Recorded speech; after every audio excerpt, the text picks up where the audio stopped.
आरक्षणाचे जनक लोकराजे छत्रपती शाहू महाराज यांच्या जयंतीनिमित्त विनम्र अभिवादन करते राजेशजी पालमकर। मी प्रथम महापुरुष छत्रपती राजर्षी शाहू महाराज यांच्या जयंतीनिमित्त संबंध भारतीयांना हार्दिक शुभेच्छा देतो।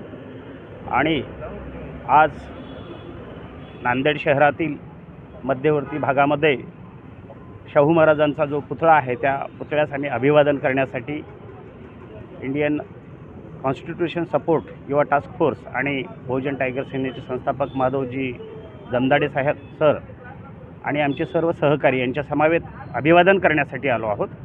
पण मला एक अत्यंत खंत वाटते, संबंध देशामध्ये बहुजनाच्या नावाने लोकांना वेडं करून राजकारण केलं जातं आणि राजर्षी शाहू महाराजांच्या एवढ्या भव्य पुतळ्याला नांदेडवासी असो, जिल्ह्यातील लोक असो, जे बहुजनाच्या नावानं राजकारण करतात ते इथे अभिवादन करण्यासाठी आले नाहीत। आणि इथे खूपच कमी लोकांची संख्या मला दिसते अभिवादन करण्यासाठी।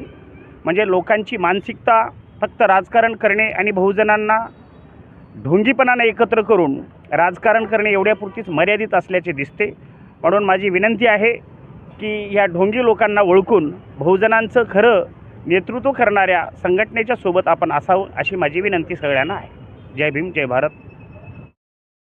कळूच दिले नाहीत, वाचूच दिले नाहीत, त्यामुळे तरुण आणखी छत्रपती शाहू महाराजांचा इतिहास वाचनापासून बरेचसे दूर आहे। आणि जी काही सुज्ञ स्वतःला म्हणून घेणारी डुप्लिकेट लोकं आहेत, ज्यांनी काही थातूरमातूर अर्धवट शहाणपण शिकलेली लोकं आहेत, त्यांच्यामध्येही मला खूप म्हणजे हे वाटतं की ते कोणत्या माध्यमातून इकडे येत नाहीत ते माहिती नाही, पण हे सर्व सरकारचं काहीतरी दुर्लक्ष असल्याचं लक्षण आहे।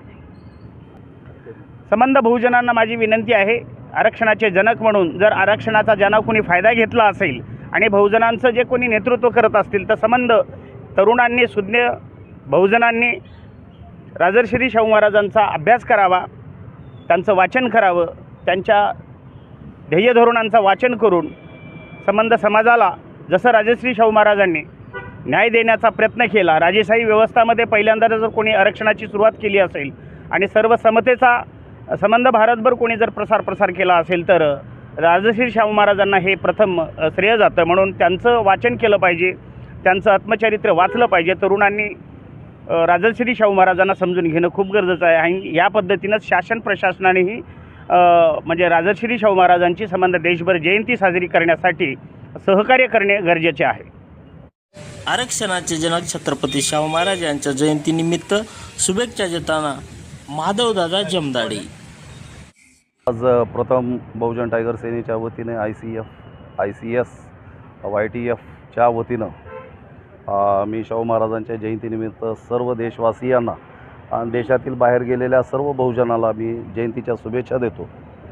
आणि आत्ताच आमचे दादा पालमकर दादा बोलल्याप्रमाणे की आज खूप मोठी खंत वाटते की या देशामधल्या तमाम बहुजनाला आणि देशवासियांना या देशामध्ये हजारो लाखो राजे होऊन गेले, पण छत्रपती शिवाजी महाराजासारखा राजा कोणी झाला नाही आणि कोणी होणारही नाही असं आज म्हणलं तर वावगं ठरणार नाही।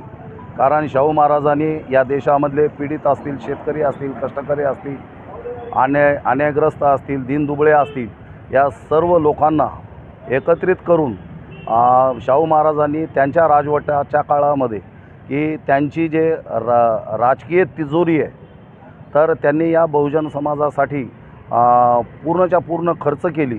आणि बहुजन समाजाला न्याय देण्यासाठी परमपूज्य डॉक्टर बाबासाहेब आंबेडकरांनी सुद्धा शाहू महाराजांना गुरु मानलं आणि त्यांच्याच या सर्व कामामुळे प्रेरित झाले। आणि बाबासाहेबांनी जो शाहू महाराजाचा जो समतेचा लढा होता ते संविधानामध्ये तरतूद करून आज देशाला तथागत भगवान गौतम बुद्धाचा धम्म दिला। म्हणूनच बाबासाहेब या देशामधल्या सर्व महापुरुषांना म्हणजे तथागत भगवान गौतम बुद्ध, छत्रपती शिवाजी महाराज, शाहू महाराज, महात्मा फुले या चौघांनाही आपला गुरु मानतात। आणि बाबासाहेबांनी एवढी चांगली संविधान या देशाला दिली तर हे सर्व प्रेरणा बाबासाहेबांना शाहू महाराजापासून, महात्मा फुलेपासून, शिवाजी महाराजापासून आणि तथागत भगवान गौतम बुद्धापासून मिळालेली आहे. आणि मला हे या ठिकाणी बोलावं वाटतं की आम्ही या देशामध्ये जे जातीचं ऊत आलेलं आहे आणि जातीच्याच पद्धतीनं या देशामध्ये लोकांची म्हणजे नांदता येते. आणि छत्रपती शाहू महाराजांचा आम्ही जर जात आणि धर्म जर बघितले तर ते OBC होते आणि एवढा मोठा या महाराष्ट्रामध्ये OBC समाज आहे. पण आज या पुतळ्याच्या जागी खंत वाटते की बाबा एकही OBC समाजाचा माणूस या ठिकाणी येत नाही. बौद्ध येतो, महार येतो एवढंच. आणि आम्ही गर्वानं सांगतो की आमचा राजा होता आणि आम्ही त्यांची प्रजा आहोत. आणि येत असतील तर आनंदाची गोष्ट आहे, आणि येत नसेल तर शाहू महाराजांची जयंती काही छोटी होणार नाही, त्यांचे कामं काही छोटे होणार नाहीत. आम्हाला बाबासाहेबांनं जे काही बोलण्याची ताकद दिली, आम्ही शाहू महाराजांचं आम्ही आयुष्यभर, आमची पिढी, आमचा समाज शाहू महाराजाची ऋणी राहू आणि साहेब शाहू महाराजांचे गुणगान गात राहू. त्यांचे उपकार कधीही फिटणार नाहीत एवढं या ठिकाणी बोलतो.